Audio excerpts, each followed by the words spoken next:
Bunda, pernah nggak tiba-tiba ada kebutuhan mendesak yang datang tanpa diduga? Misalnya anak sakit dan butuh biaya berobat, motor tiba-tiba rusak, atau ada tagihan tak terduga yang harus segera dibayar. Di momen seperti ini, seringkali kita bingung, mau ambil uang dari mana ya? Nah, disinilah pentingnya kita punya tabungan darurat untuk keluarga. Tabungan darurat itu ibarat payung. Kita mungkin tidak selalu memakainya, tapi saat hujan datang, payung inilah yang menyelamatkan kita supaya tidak kebasahan. Begitu juga dengan dana darurat, kita mungkin jarang menyentuhnya, tapi saat ada keadaan tak terduga, tabungan itu yang menolong kita. Kenapa tabungan darurat ini penting? Pertama, untuk menghadapi hal-hal tak terduga. Kita nggak pernah tahu kapan musibah atau kebutuhan mendesak datang. Kalau kita sudah punya simpanan, kita bisa lebih tenang tanpa harus panik atau sampai berutang sana-sini. Kedua, agar keuangan keluarga tetap aman. Bayangkan kalau kita nggak punya tabungan darurat, lalu ada pengeluaran besar mendadak.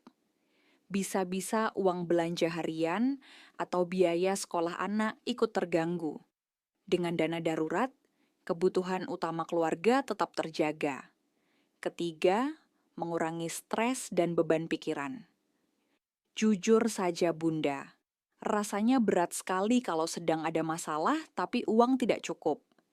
Kita jadi bingung, cemas, bahkan kadang bertengkar dengan pasangan. Tabungan darurat membuat kita lebih tenang karena ada cadangan yang bisa dipakai kapanpun. Lalu, bagaimana cara memulai tabungan darurat? Tidak perlu langsung besar. Mulailah dari jumlah kecil tapi konsisten. Misalnya, sisihkan Rp10.000 atau Rp20.000 setiap hari.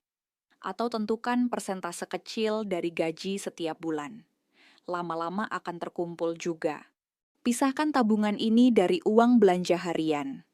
Bisa taruh di rekening khusus, atau kalau masih terbiasa manual, bisa juga disimpan dalam wadah yang aman dan tidak mudah diambil. Ingat, tabungan darurat hanya dipakai kalau benar-benar penting. Jangan sampai tergoda memakainya untuk hal yang sifatnya keinginan, seperti belanja baju atau makan di luar. Bunda, tabungan darurat bukan hanya soal uang, tapi soal rasa aman untuk keluarga. Dengan punya simpanan ini, kita tahu bahwa apapun yang terjadi, kita sudah sedikit lebih siap.